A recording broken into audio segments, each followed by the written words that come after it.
মন্দিরের পর এবারে সংযুক্ত আরব আমিরাতে গির্জা নির্মাণ করা হলো। আমিরাতের রাজধানী আবুধাবিতে উদ্বোধন হলো the church of south India. স্থানীয় সময় রোববার বিকেলে উদ্বোধন হয় ১,১০,০০,০০০ দিরহাম ব্যয়ে তৈরি করা এই গির্জা। বাংলাদেশি টাকায় এই গির্জাটি তৈরিতে ব্যয় হয়েছে প্রায় ৩৩ কোটি টাকা। বিস্তারিত মোহাম্মদ সোহাগ বিশ্বাসের রিপোর্টে। প্রবাসীদের তাদের ধর্ম ও বিশ্বাস পালনে স্বাধীনতা প্রদান এবং উপাসনালয় নির্মাণের জন্য জমি ও অনুমোদন প্রয়োজনের জন্য সংযুক্ত আরব আমিরাতের শাসকদের ধন্যবাদ জানান বিশপ চেরিয়ান। আবু মুরেখা এলাকায় অবস্থিত রাষ্ট্রপতি শেখ মোহাম্মদ বিন জায়েদ আল নাহিয়ানের উপহার দেয়া ৪.৩৭ একর জমিতে গির্জাটি নির্মাণ করা হয়েছে। ১৪ ফেব্রুয়ারি উদ্বোধন করা বিএপিএস হিন্দু মন্দিরের বিপরীতে নির্মাণ করা হয়েছে এই গির্জাটি। মুসলিম এলাকায় অবস্থিত এই গির্জার বিপরীত দিকে তাকালে দেখা যায় হিন্দুদের মন্দির। এই বৈচিত্র্যের কারণে আল মুরেখা এলাকাটিকে এখন সাংস্কৃতিক জেলা নাম দেওয়া হয়েছে।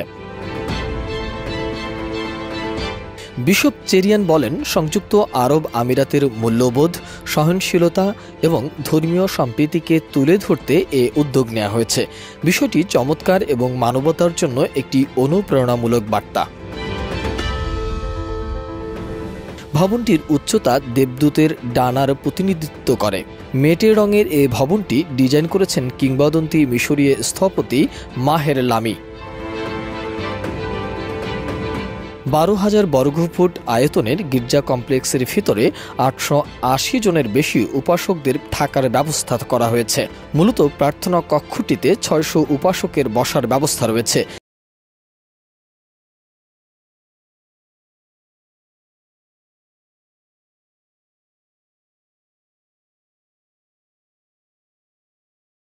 আরও ১৫০ জন বসতে পারবেন বারান্দায়।